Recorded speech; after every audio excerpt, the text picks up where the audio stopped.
దేవనామానికి స్తోత్రాలు. ప్రభువైన యేసుక్రీస్తు నామములో ఈ కార్యక్రమం చూస్తున్న మీ అందరికీ శుభాభివందనాలు. సిలువ వేయబడిన క్రీస్తు అనే అంశమును మనము ధ్యానము చేసుకుందాము. దేవుని పరిశుద్ధ గ్రంథము హెబ్రీ రాసిన పత్రిక 9వ అధ్యాయం 8వ వచనములో, అలాగునే క్రీస్తు కూడా అనేకుల పాపములను భరించుటకు ఒకసారి అర్పింపబడే తన కొరకు కనిపెట్టుకొను ఉండు వారి రక్షణ నిమిత్తము అంటున్నాడు. అంటే మానవునికి రక్షణ అనేది చాలా ప్రాముఖ్యమైనది. రక్షణ అనగా పాతాళమైన నరకము, అగ్గి మంటల కాలకుండా ఉండడము దేవుడిచ్చే ఇది ఒక గొప్ప రక్షణ. ఈ రక్షణ రావాలి అంటే ఏం చేయాలంటే మన మీద ఉన్న పాపాలు అనేటివి పోవాలి. అయితే యేసుక్రీస్తు ప్రభువారు ఎందుకు సిలువలో వేయబడ్డాడు అంటే, క్రీస్తు అనేకుల పాపములను భరించుటకు, అనేకులు పాపములో మరి అంటే ఈ భూమి మీదకొచ్చినంకనే పాపులుగా పిలువబడుతున్నారు. పాపము చేస్తున్నారు.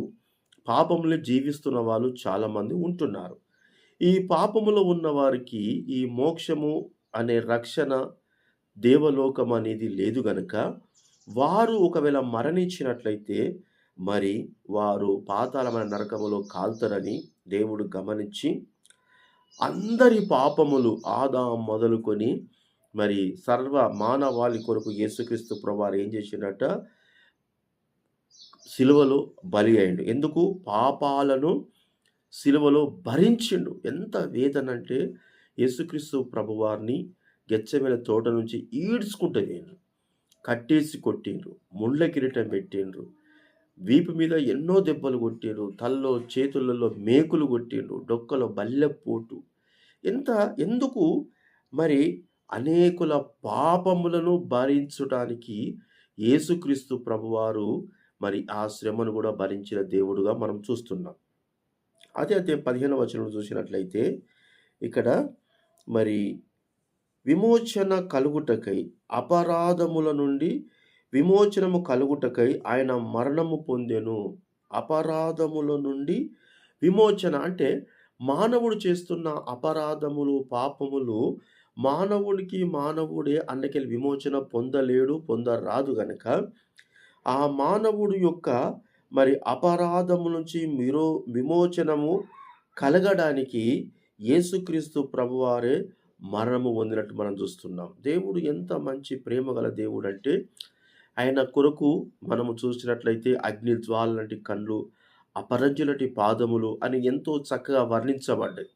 అంత మంచి మరి గొప్ప ఉన్న దేవుడు ఏం చేసినట, మన అపరాధముల నుంచి విమోచించడానికి ఆయన మరణము పొందిండట. ఎలాంటి మరణము? భయంకరమైన క్రూర మరణం. ఎందుకు?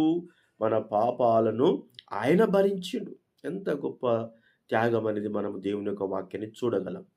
అదే విధముగా 10వ అధ్యాయములో మరి మనము 3వ వచనం చూసినట్లయితే, అయితే బలులు అర్పించుట చేత ఏటేటా పాపములు జ్ఞాపకమునకు వచ్చుచున్నవి. అంటే ఆ కాలంలో ఏమి జరిగిందంటే, బలులు ఒక మనిషి పాపము చేసినట్లయితే బలులు అర్పించేవారు. అంటే ఏటేటా బలర్పించేవాళ్ళు, పాపం చేసేవాళ్ళు. బలర్పించేవాళ్ళు, పాపం చేసేవారు. అయితే ఇక్కడ ఏం జరుగుతున్నది అంటే, అపరాధముల నుంచి విమోచన లేదు. రెండవదేమిటి? పాపముల నుంచి విమోచన లేదు. రక్షణ అనేది లేదు. కనుక ఈ ఏటేటా పాపం చేసి ఏటేటా బలర్పిస్తే వీరికి విమోచన దొరకట్లేదు. బలర్పిస్తున్నారు, మళ్ళా వెళ్ళి పాపం చేస్తున్నారు. బలర్పిస్తున్నారు, మళ్ళీ వెళ్ళి పాపం చేస్తున్నారు. అందుకే యేసుక్రీస్తు ప్రభువారు ఏం చేశాడట, అందరి పాపములను ఒకేసారి భరించి ఆయన ఏం చేసినట్టు చూడండి. ఎడ్ల యొక్కయో మేకల యొక్కయో రక్తము పాపములను తీసివేయుట అసాధ్యము. అంటే దేవుడు ఒక కట్టడ పెట్టాడు. పాపం చేసిన వాడు మరి మరి ఒక మేకను కానీ, ఒక కోడెను కానీ బలియాలన్నాడు. అయితే మానవుడు ఏం చేస్తున్నాడు?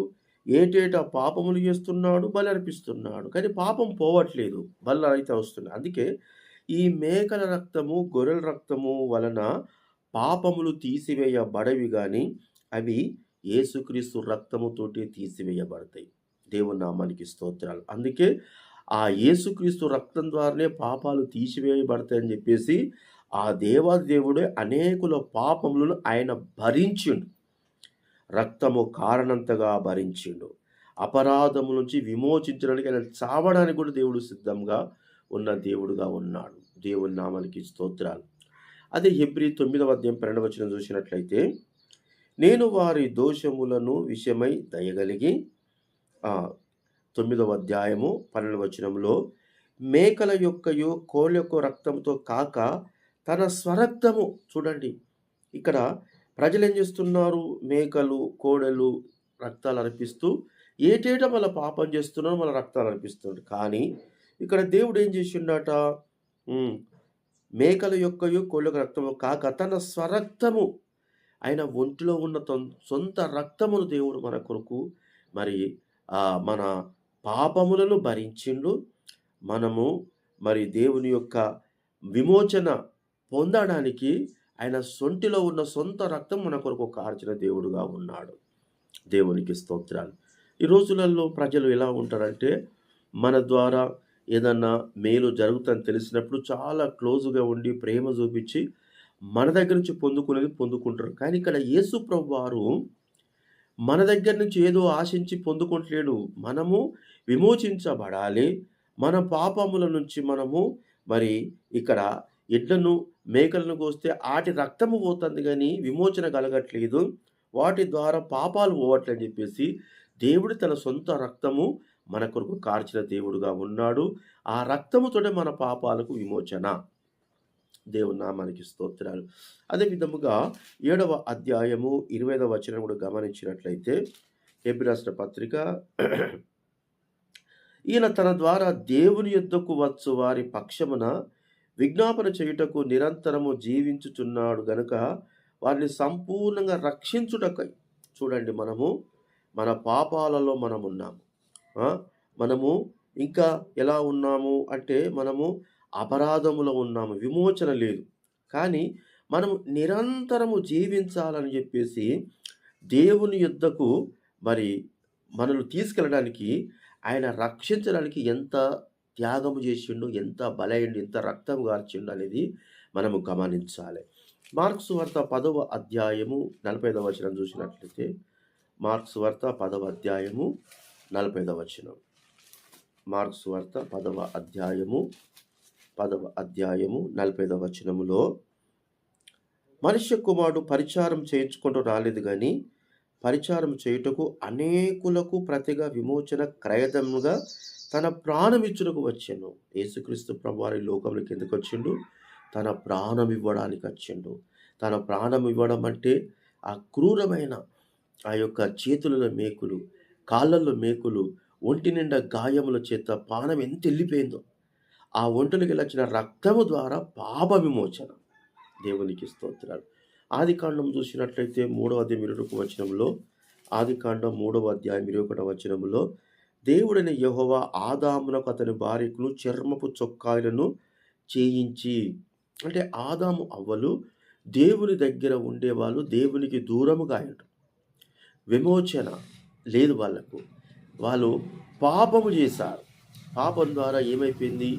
దేవునికి వారికి మరి దూరము, ఎడబాటు ఏర్పడ్డాయి. మళ్ళా దేవుడి దిగి వచ్చి వారి కొరకు ఒక జంతువును బలిచ్చి దాని చర్మమును వీళ్ళకి కట్టిండు. అంటే రక్షణ లేదు. వీరికి రక్షణ ఇవ్వడానికి మరి ఆ ఒక జంతువులాగా యేసుక్రీస్తు ప్రభువు బలయ్యి ఆ తోలు ఎట్లా కట్టినో వీళ్ళకు రక్షణ వస్త్రం ఇచ్చినట్టు మన జీవితంలో కూడా దేవుడు రక్షణ వస్త్రం ఇవ్వడానికి ఆయన బలి అయిన దేవుడుగా ఉన్నాడు. ఈ కొద్ది మాటలు ప్రభు మన వెనుకలు దీవించును గాక. Praise lord all. Thank you.